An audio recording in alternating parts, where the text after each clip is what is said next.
Metanoia ministries YouTube ചാനലിലേക്ക് ഏവർക്കും സ്വാഗതം. നമ്മൾ വിശ്വാസത്തിൽ വേല ചെയ്യുന്നതിനെക്കുറിച്ച് കഴിഞ്ഞ ദിവസങ്ങളിൽ സംസാരിക്കുകയായിരുന്നു. നമ്മൾ പ്രധാനമായിട്ട് തെസ്സലോനിക്ക സഭയുമായിട്ട് ബന്ധപ്പെട്ട് സ്നേഹത്തിൻ്റെ പ്രയത്നവും വിശ്വാസത്തിൻ്റെ വേലയും പ്രത്യാശയെക്കുറിച്ചും എല്ലാം നമ്മൾ സംസാരിച്ചു. ഇന്ന് പ്രധാനമായിട്ട് ഉദ്ദേശിച്ച് സംസാരിക്കാനായിട്ട് ചിന്തിക്കുന്നത് കർത്താവിൻ്റെ mission, the mission of Jesus, യേശുവിൻ്റെ മിഷനെ കുറിച്ചാണ് സംസാരിക്കാൻ ഉദ്ദേശിക്കുന്നത്. യേശു ക്രിസ്തു ദൈവമായിരുന്നു. അവൻ ഈ ലോകത്തിലേക്ക് മനുഷ്യനായിട്ട് ജനിച്ചത് നിങ്ങളുടെയും എൻ്റെയും പാപത്തിൽ നിന്ന് വിടുവിക്കുവാനായിട്ടാണ്. 2000 വർഷത്തിന് മുമ്പ് ബേത്ലഹേമിൽ ജനിച്ചു, അവിടെ വളർന്നു, തച്ചൻ്റെ മകനായി വളർന്നു, മാതാപിതാക്കൾക്ക് കീഴടങ്ങിയിരുന്നു, അവരെ അനുസരിച്ചു. ദൈവത്തിൻ്റെ അഭിഷേകം അവനിലേക്ക് വന്നപ്പോൾ അവൻ്റെ പ്രവർത്തനം ആരംഭിച്ചു. പ്രധാനമായിട്ടുള്ള പ്രവർത്തനം എന്ന് പറഞ്ഞാൽ പാപത്തിൽ നിന്നും മരണത്തിൽ നിന്നും പിശാചിൽ നിന്നും മനുഷ്യനെ വിടുവിക്കുക എന്നുള്ള ദൗത്യം, അത് ചെയ്യാനായിട്ടാണ് യേശു ലോകത്തിൽ വന്നത്. യേശു എന്ന പേരിൻ്റെ അർത്ഥം തന്നെ അങ്ങനെയാണ്. ഇവരെ പാപത്തിൽ നിന്ന് വിടുവിക്കാനിരിക്കൊണ്ട് യേശു എന്ന് പേർ ഇടണം എന്ന് പറഞ്ഞു. ഇത് എബ്രിയേൽ ദൂതൻ പറഞ്ഞ കാര്യമാണ്. യേശു എന്ന പേരിൻ്റെ അർത്ഥം തന്നെ പാപത്തിൽ നിന്ന് വീണ്ടെടുക്കുക. യേശു ഈ ലോകത്തിൽ വന്നതിൻ്റെ ഉദ്ദേശത്തെക്കുറിച്ച് യേശു പറഞ്ഞത് തന്നെ, കാണാതെ പോയതിനെ തിരഞ്ഞു രക്ഷിപ്പാനല്ലോ മനുഷ്യപുത്രൻ വന്നത്. ലോസ്റ്റായിരിക്കുന്ന ആളുകളെ, അല്ലെങ്കിൽ നഷ്ടപ്പെട്ടു പോയവരെ വീണ്ടെടുക്കുവാൻ, തിരഞ്ഞെടുക്കുവാനായിട്ടാണ് യേശു വന്നത്. യേശു വന്നു, യോഹന്നാൻ സ്നാപകനാൽ സ്നാനമേറ്റു. യോഹന്നാൻ സ്നാപകൻ പറഞ്ഞ സാക്ഷ്യം ഇങ്ങനെയാണ്: ഞാൻ നിങ്ങളെ വെള്ളത്താൽ സ്നാനം കഴിപ്പിക്കുന്നു, എന്നാൽ എൻ്റെ പിന്നാലെ വരുന്ന യേശു, അവൻ നിങ്ങളെ പരിശുദ്ധാത്മാവിനാലും തീയാലും സ്നാനം കഴിപ്പിക്കും. മത്തായി 3:11 വാക്യമാണ്. അവൻ നിങ്ങളെ പരിശുദ്ധാത്മാവിനാലും തീയിലും സ്നാനം കഴിപ്പിക്കും. Holy spirit and fire, cleansing and purifying work of the spirit of the individual believer. ഒരു വിശ്വാസിയുടെ ജീവിതത്തിലെ ശുദ്ധീകരിക്കുന്നതും കഴുകുന്നതുമായ പരിശുദ്ധാത്മാവിൻ്റെ പ്രവർത്തനത്തെക്കുറിച്ച് നമ്മൾ പഠിച്ചു. വിശ്വാസത്തിൽ വളരുന്നതിന് പരിശുദ്ധാത്മാവിൽ നിയന്ത്രിക്കപ്പെട്ട ജീവിതം ആവശ്യമാണ് എന്ന് സംസാരിച്ചപ്പോൾ അതിനെക്കുറിച്ച് നമ്മൾ പഠിച്ചതാണ്. എന്നാൽ അത് ചെയ്യാതെ, കർത്താവിൽ കീഴടങ്ങിയിരിക്കാതെ, അല്ലെങ്കിൽ കർത്താവിനെ അറിയാതെ ഇരിക്കുന്നവർക്ക് എന്താണ് സംഭവിക്കുന്നത് ചോദിച്ചാൽ, ഒരു ഫയർ ഉണ്ട് എന്നുള്ളത്. 2 കാര്യങ്ങളാണ് അവിടെ പറയുന്നത്. പരിശുദ്ധാത്മാവിനാൽ സ്നാനം കഴിപ്പിക്കും എന്ന് പറഞ്ഞാൽ നിങ്ങളെ വിശുദ്ധീകരിച്ച് ദൈവത്തിൻ്റെ മക്കളാക്കി തീർക്കും എന്നുള്ളത്. രണ്ടാമത്, ഫയറിനാൽ നിങ്ങളെ സ്നാനം കഴിപ്പിക്കും എന്ന് പറഞ്ഞാൽ നിങ്ങൾ കർത്താവിനെ ഏറ്റെടുത്തിട്ടില്ലെങ്കിൽ നിങ്ങൾ ഒരു ജഡ്ജ്മെൻറ്റിൽ കൂടി കടന്നു പോകും. കർത്താവിൻ്റെ 2ാമത്തെ വരവെങ്കിൽ അവിടെ സാത്താനെ തകർക്കുന്നതിനോടൊപ്പം തന്നെ നിങ്ങൾക്കും ഒരു തീയുടെ അഗ്നിശോധന അവിടെ ഉണ്ടാവും എന്ന് നമ്മൾ മനസ്സിലാക്കണം. അതാണ് അവിടെ പറഞ്ഞ ഫയർ എന്ന് പറയുന്നത്. എന്നാൽ ചിലർ അല്ലാതെ അത് വീക്ഷിക്കുന്നുണ്ട്. ഹോളി സ്പിരിറ്റിനെ തന്നെ ഫയറായിട്ട് കാണിച്ചുകൊണ്ട് അപ്പോസ്തല പ്രവൃത്തി 2-ാം അധ്യായത്തിൽ പരിശുദ്ധാത്മാവ് വന്നപ്പോൾ അവിടെ അഗ്നിനാളത്തിൻ്റെ പോലെ ഉള്ള ഒരു ദർശനം, ഒരു വ്യൂ അവിടെ ഉണ്ടായി എന്ന് മനസ്സിലാക്കിക്കൊണ്ട് അത് ഫയറാണ് എന്നും പഠിപ്പിക്കുന്ന ചില ചിന്താഗതികളുണ്ട്. എന്നാൽ ഇവിടെ പരിശുദ്ധാത്മാവിനാലും തീയിലും നിങ്ങളെ സ്നാനം കഴിപ്പിക്കും എന്ന് പറഞ്ഞാൽ you will have a blessing always and you are having a judgement also എന്നുള്ളൊരു ചിന്തയും അതിലുണ്ട് എന്ന് മറന്നു പോകുന്നു. അതുകൊണ്ട് യേശുക്രിസ്തു വന്നു, യോഹന്നാൻ സ്നാപകനാൽ സ്നാനമേറ്റു, അതിനുശേഷം അവനെ ആത്മാവ് മരുഭൂമിയിലേക്ക് നടത്തി. 40 പകലും 40 രാവും ഉപവസിച്ചു. അവിടെ പിശാചിൻ്റെ 3 പരീക്ഷകൾ യേശുവിന് വന്നതായിട്ട് നമുക്കെല്ലാവർക്കും അറിയാം. ഈ പരീക്ഷകളൊക്കെ ജയിച്ചത് ദൈവവചനത്താലാണ്. യേശുവിൻ്റെ ശുശ്രൂഷയെക്കുറിച്ച് നമ്മൾ ചിന്തിക്കുകയാണ്, മിഷനെക്കുറിച്ചാണ് നമ്മൾ ഇന്ന് ചിന്തിക്കുന്നത്. അപ്പോൾ യേശു പരീക്ഷകളെല്ലാം അതിജീവിച്ചു. പൈശാചികമായിട്ടുള്ള പരീക്ഷകൾ, 3 പരീക്ഷകൾ അറിയാമല്ലോ. ആദ്യം പോയി വിശന്നിരിക്കുകയായിരുന്നു, കല്ലപ്പമാക്കാൻ പറഞ്ഞു. രണ്ടാമത് ഗോപുരത്തിൽ നിന്ന് താഴോട്ട് ചാടാൻ പറഞ്ഞു. മൂന്നാമത് എന്നെ നമസ്കരിക്കാൻ പറഞ്ഞു. ഇങ്ങനെയൊക്കെയുള്ള കാര്യങ്ങൾ പിശാചി പറഞ്ഞപ്പോൾ അവിടെ എല്ലാം അതിജീവിച്ചത് ദൈവത്തിൻ്റെ വചനത്താലാണ്. നമുക്ക് വലിയൊരു പാഠം അതിൽ നിന്നുണ്ട് പഠിക്കാനായിട്ട്. പിശാചിൻ്റെ പരീക്ഷകളെയൊക്കെ അതിജീവിക്കാനായിട്ട് നമുക്ക് ഇന്ന് തന്നിരിക്കുന്ന ആയുധം ദൈവത്തിൻ്റെ വചനമാണ്. ദൈവം അനുവദിക്കുകയാണെങ്കിൽ ഈ സീരീസ് എല്ലാം കഴിഞ്ഞിട്ട് പിശാചിൻ്റെ ശക്തികളിൽ നിന്ന് എങ്ങനെ നമുക്ക് വിടുതൽ പ്രാപിക്കാമെന്നുള്ളതിനെക്കുറിച്ച് ഒരു സീരീസ് ഓഫ് സെഷന് പ്ലാൻ ഇടുന്നുണ്ട്. നിങ്ങളതെല്ലാം ഇത് വാച്ച് ചെയ്യുന്നവർക്കത് നിങ്ങൾക്ക് കിട്ടും, അത് വാച്ച് ചെയ്യാനായിട്ടുള്ള അവസരം കിട്ടും. അതുകൊണ്ട് സ്നാനത്തിന് ശേഷം നല്ല ഒരു പ്രവർത്തനം എന്ന് വെച്ചാൽ യേശുക്രിസ്തുവാണ്, ദൈവമാണ്. സ്നാനത്തിന് ശേഷം യേശു സ്നാനമേറ്റു. അതിനുശേഷം ആത്മാവിനെ കൊണ്ടുപോയ മരുഭൂമിയുടെ അനുഭവത്തിലേക്കാണ്. പൗലോസിൻ്റെ ജീവിതത്തിലും അതുപോലൊക്കെ തന്നെയായിരുന്നു. യേശുവിൻ്റെ ജീവിതത്തിൽ പോയ പോലെ തന്നെ പൗലോസിൻ്റെ ജീവിതത്തിലും പൗലോസ് മാനസാന്തരപ്പെട്ട് കർത്താവിലേക്ക് വന്നതിന് ശേഷം അവനും ഇതുപോലെ തന്നെ കുറേ നാൾ യേശുക്രിസ്തുവിനെ പോലെ തന്നെ മരുഭൂമിയുടെ അനുഭവത്തിൽ അവൻ കഴിഞ്ഞതായിട്ട് നമ്മൾ വചനത്തിൽ വായിക്കുന്നുണ്ട്. ഈ പരീക്ഷ ജയിച്ചു അവൻ ദൈവവചനത്തിലാണ്.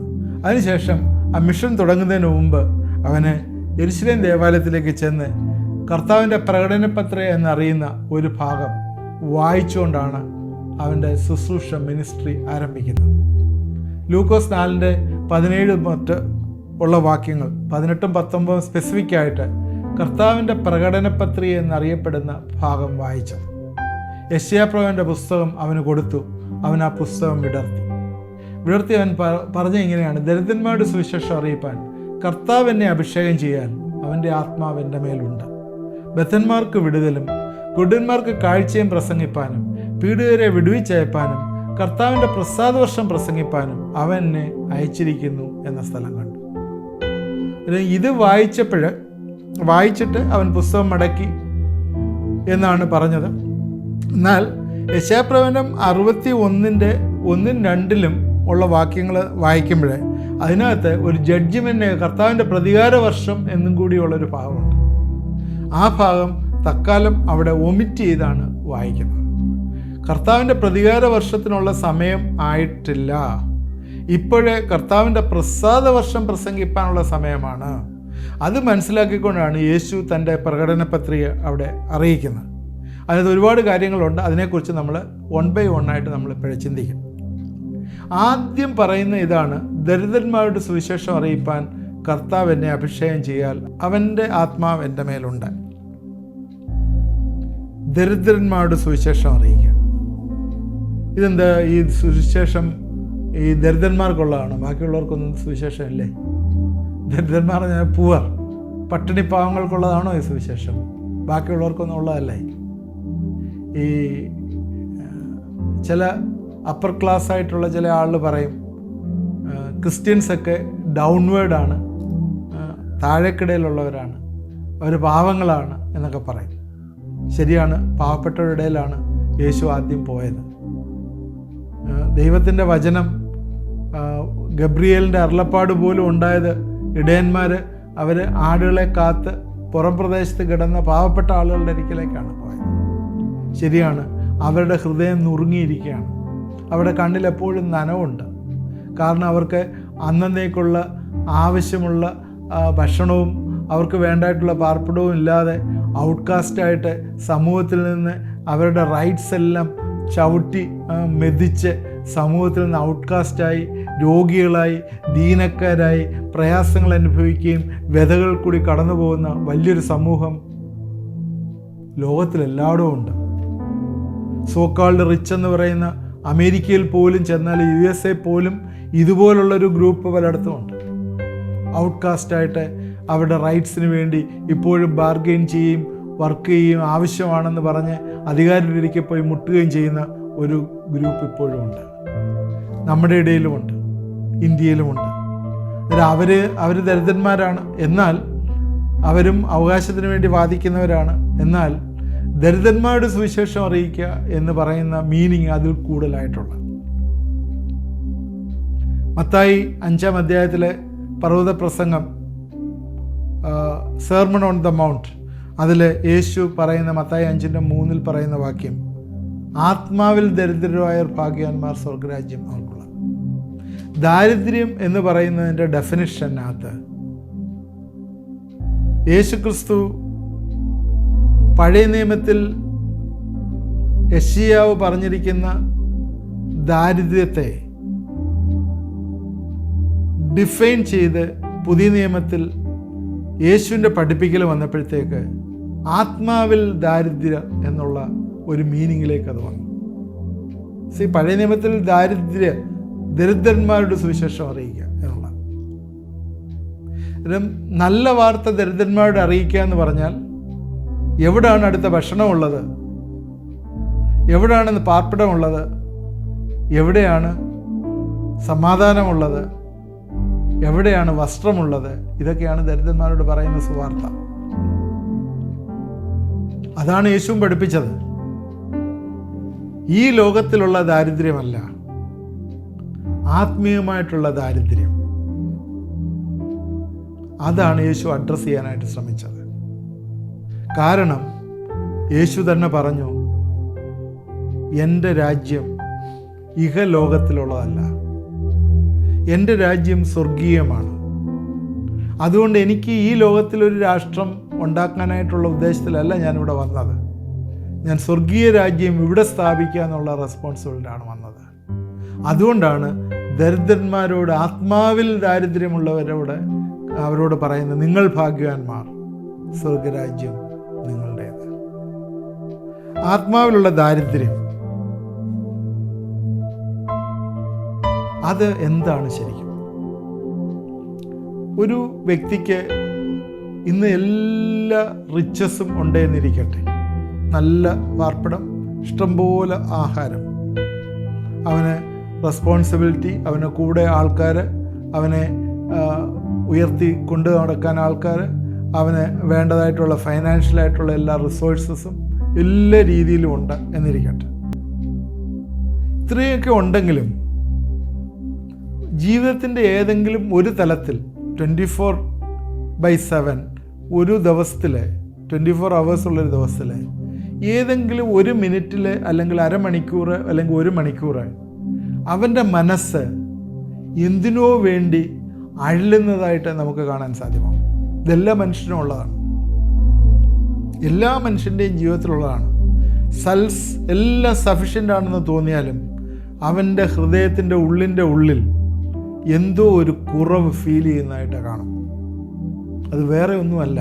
എൻ്റെ കാരണം മനുഷ്യൻ്റെ മൂക്കിൽ ശ്വാസം ഊതിയപ്പോൾ, അവനെ മനുഷ്യനാക്കി മാറ്റിയപ്പോൾ, ദൈവം സൃഷ്ടിച്ചപ്പോൾ ദൈവത്തിൻ്റെ ഒരു കണ്ടന്റ് അവനിലേക്ക് ഇമ്പാർട്ട് ചെയ്തിരുന്നു. എന്നാൽ ആ കണ്ടന്റിനെ മനുഷ്യൻ അലക്ഷ്യമാക്കി കളഞ്ഞു. ആ കണ്ടന്റ് ദൈവവുമായിട്ട് ബന്ധപ്പെടാതിരിക്കുന്നിടത്തോളം കാലം അവിടെ ഒരു വാക്വം, ഒരു ശൂന്യത ഉണ്ടാവും. ഈ ലോകത്തിൽ ജനിച്ച എല്ലാ മനുഷ്യനും, ഞാൻ വീണ്ടും അത് എടുത്തു പറയുന്നു, ഈ ലോകത്തിൽ ജനിച്ച എല്ലാ മനുഷ്യനും ആ വാക്വം ഉണ്ട്. എത്തിസ്റ്റ് എന്ന് പറഞ്ഞാലും, അനിമിസ്റ്റ് എന്ന് പറഞ്ഞാലും, സോഷ്യൽ വർക്കർ എന്ന് പറഞ്ഞാലും, ഏതൊക്കെ രീതിയിൽ, ഏതൊക്കെ മതങ്ങളിലോ ഏതൊക്കെ വിശ്വാസ സംഹിതകളിലുണ്ടെന്ന് പറഞ്ഞാലും, ഹൃദയത്തിൻ്റെ ഉള്ളിൽ ഈ ദൈവവുമായിട്ടൊന്ന് ലിങ്ക് ചെയ്യാൻ, ഹൂവർ മേ ബി, ദൈവം എന്നുള്ള ഡെഫിനിഷൻ അവരെന്തോ വിളിക്കുന്നു എനിക്കറിയത്തില്ല, ആ ദൈവവുമായിട്ടൊന്ന് റിലേറ്റ് ചെയ്യാനുള്ളൊരു ത്വര, ഉള്ളിലൊരു ആഗ്രഹം എല്ലാ മനുഷ്യരിലും ഉണ്ട്. എന്നാൽ യേശു പറയുന്നത്, സുവിശേഷം ആത്മാവിൽ ദാരിദ്ര്യം ആയവർ, അവരോട് കൂടെ ദൈവത്തിൻ്റെ കാര്യം കമ്മ്യൂണിക്കേറ്റ് ചെയ്യുമ്പോഴേ അവരത് റിസപ്റ്റീവ് ആയിരിക്കും എന്നുള്ളതാണ് യേശു അവിടെ പറയുന്നത്. യേശുക്രിസ്തുവിൻ്റെ ജീവിതത്തിൽ യേശുക്രിസ്തു ദരിദ്രരോട് കൂടെയായിരുന്നു. ദാരിദ്ര്യമുള്ളവരെ യേശുക്രിസ്തു സഹായിച്ചു. പാവപ്പെട്ട ഒരു വിഡോയ്ക്ക് ഒരു മകനുണ്ടായിരുന്നു, മരിച്ചുപോയി, ഉയർപ്പിച്ചു. കുഷ്ഠരോഗികൾ, അവർക്ക് കുഷ്ഠരോഗം വന്നിട്ട് അവർക്ക് ജോലി ചെയ്യാൻ വയ്യാത്ത ഇരുന്ന കുഷ്ഠരോഗികളെ യേശുക്രിസ്തു സൗഖ്യമാക്കി. അതുപോലെ തന്നെ പാവങ്ങളെ എക്സ്പ്ലോയിറ്റ് ചെയ്തുകൊണ്ടിരുന്ന റിച്ചായിട്ടുള്ള ആളുകളെ യേശുക്രിസ്തു, അവരെ എതിരായിട്ട് യേശുക്രിസ്തു സംസാരിക്കുന്നു. ഇങ്ങനെയുള്ള ഒരുപാട് രീതിയിലെ പാവപ്പെട്ടവരെ യേശുക്രിസ്തു സഹായിച്ചിട്ടുണ്ട്. എന്നാൽ യേശുവിൻ്റെ വചനം കൂടുതൽ അക്സെപ്റ്റ് ചെയ്തത് ഈ ലോകത്തിലുള്ള റിച്ചായിട്ടിരിക്കുന്ന ആളുകളെക്കാളും ഉപരിയായിട്ട് ദാരിദ്ര്യത്തിലും അല്ലെങ്കിൽ പീഡനത്തിലും അല്ലെങ്കിൽ താഴേക്കിടയിൽ ബ്രോക്കണായിരിക്കുന്ന വ്യക്തിത്വങ്ങളായിരുന്നു സ്വീകരിച്ചിരുന്നത്. കാരണം എന്താണെന്ന് ചോദിച്ചാൽ അവർക്കത് കുറച്ചും കൂടി അക്സെപ്റ്റബിളായിരുന്നു, അവർക്കതൊരു ആശ്വാസം പകർന്നിരുന്നു എന്നുള്ളതാണ്. യേശുവിൻ്റെ വാക്കുകൾ കേൾക്കാനായിട്ട് അനേകം ആളുകൾ കൂടി, ഒരുപാട് പേര് കൂടി. പോകുന്നിടത്തെല്ലാം അവനിൽ നിന്ന് വരുന്ന ലാവണ്യ വാക്കുകൾ കേൾക്കുവാനായിട്ട് വലിയൊരു പുരുഷാരം എപ്പോഴും യേശുവിൻ്റെ കൂടെ കൂടിയിരുന്നു. അതുപോലെ തന്നെ അവിടെയൊക്കെ തന്നെ യേശു അനേകം ആളുകളെ സൗഖ്യമാക്കുകയും അനേകം ആളുകൾക്ക് വേണ്ടതായിട്ടുള്ള അനുഗ്രഹങ്ങൾ, ഉയരത്തിലുള്ള അനുഗ്രഹങ്ങൾ കൊടുക്കുകയും ചെയ്തതായിട്ട് നമ്മളെ കാണുന്നുണ്ട്. ആവശ്യമനുസരിച്ച് യേശു ക്രിസ്തു റെസ്പോണ്ട് ചെയ്യുന്നുണ്ട്. പബ്ലിക്കായിട്ട് യേശുവിൻ്റെ ശുശ്രൂഷയിൽ നമ്മൾ കാണുന്ന കാര്യങ്ങളാണ്. യേശുവിന് ആഹാരം വേണ്ട സമയത്ത് അത് മനസ്സിലാക്കി ആഹാരം കൊടുക്കാനായിട്ട് യേശു നിൽക്കുന്നു. അതുപോലെ ചില ആളുകൾ ഗിൽറ്റിൽ ജീവിക്കുന്ന ആളുകളെയൊക്കെ യേശു ക്രിസ്തു അതിൽ നിന്ന് വിടുവിക്കുന്നതായിട്ട് കാണുന്നു. സക്കായിയുടെ ജീവിതം ഒരു ഉദാഹരണമാണ്. ഇങ്ങനെയൊക്കെയുള്ള കാര്യങ്ങളിൽ യേശുവിൻ്റെ മിഷനകത്ത് പ്രധാനപ്പെട്ട ഒരു കാര്യം ദരിദ്രന്മാരുടെ സുവിശേഷം അറിയിക്കുക എന്നുള്ള ഒരു കാര്യമായിരുന്നു. എന്തിനാണ് ഇവിടെ ദരിദ്രർ എന്നിവിടെ പറയുന്നത്? വീണ്ടും ഞാൻ എക്സ്പ്ലെയിൻ ചെയ്യുന്നു. അവരുടെ ഹൃദയത്തിൽ having a desire for God, ദൈവത്തിന് വേണ്ടി വ്യഗ്രത അല്ലെങ്കിൽ ആഗ്രഹത്തോടിരിക്കുന്നവരെയാണ് ദരിദ്രരോട് സുവിശേഷം അറിയിക്കുക എന്ന് പറയുന്നത്. അവരോട് സുവിശേഷം അറിയിക്കാൻ അവൻ്റെ ആത്മാവ് എൻ്റെ മേലുണ്ട്. അതിനോട് ചേർന്ന് തന്നെ ആ സുവിശേഷം അറിയിക്കുന്നതിൽ കൂടി കുറേ സുവാർത്തകൾ അതിനകത്ത് പറയുന്നുണ്ട്. യേശുവിൻ്റെ മിഷനാണ് നമ്മൾ സംസാരിക്കുന്നത്. രണ്ടാമത് ബദ്ധന്മാർക്ക് വിടുതൽ, proclaim release to the captives. ക്യാപ്റ്റീവ്സിൽ നിന്നുള്ള വിടുതൽ ദൈവം കൊടുക്കാനായിട്ട് ആഗ്രഹിക്കുന്നു. എന്താണ് ഈ ക്യാപ്റ്റീവ്സ് എന്ന് പറഞ്ഞാൽ? ഇന്ന് കെട്ടപ്പെട്ടിരിക്കുന്ന, സ്വാതന്ത്ര്യമില്ലാതെ ഇരിക്കുന്ന അവസ്ഥകൾ ജീവിതത്തിലുണ്ട്. റിലീസിങ് ഫ്രം സിൻ, പാപത്തിൽ നിന്നുള്ള വിടുതലിന് വേണ്ടിയാണ് കർത്താവ് വന്നത് നമുക്കറിയാം. പാപത്തിൽ നിന്ന് നമ്മളെ വീണ്ടെടുക്കാനായിട്ടാണ് കർത്താവ് വന്നത്. എന്നാൽ ഇന്ന് സാത്താനാൽ കെട്ടപ്പെട്ടിരിക്കുന്ന ജീവിതങ്ങൾ ഒരുപാടുണ്ട്. ലേവ്യ പുസ്തകം 25-ാം അധ്യായത്തിൻ്റെ 11 തൊട്ട് 13 വാക്യം ജൂബിലി ഇയറിനെ കുറിച്ചുള്ള ഒരു പ്രമാണം ഇസ്രായേൽ മക്കൾക്ക് കൊടുക്കുകയാണ്. അതിലിങ്ങനെയാണ് എഴുതിയിരിക്കുന്നത്: 50-ാം സംവത്സരം നിങ്ങൾക്ക് യോബേൽ സംവത്സരമായിരിക്കണം. അതിൽ നിങ്ങൾ വിതയ്ക്കുകയോ പടുവിളവ് കൊയ്യുകയോ വള്ളിത്തല മുറിക്കാതെ മുന്തിരിവള്ളിയുടെ പഴം പറിക്കുകയോ ചെയ്യരുത്. അത് യോബേൽ സംവത്സരമാവുന്നു. അത് നിങ്ങൾക്ക് വിശുദ്ധമായിരിക്കണം. ആ ഏണ്ടത്തെ അനുഭവം നിങ്ങൾ വയലിൽ നിന്ന് തന്നെ എടുത്ത് തിന്നണം. ഇങ്ങനെയുള്ള യോബേൽ സംവത്സരത്തിൽ നിങ്ങൾ താന്താൻ്റെ അവകാശത്തിലേക്ക് മടങ്ങിപ്പോകണം. ദ ഇയർ ഓഫ് റിലീസാണ്. ആ യോബേൽ സംവത്സരത്തെക്കുറിച്ച് നമ്മൾ പഠിക്കുമ്പോൾ ഒത്തിരി കാര്യങ്ങൾ അതിനകത്തുണ്ട്.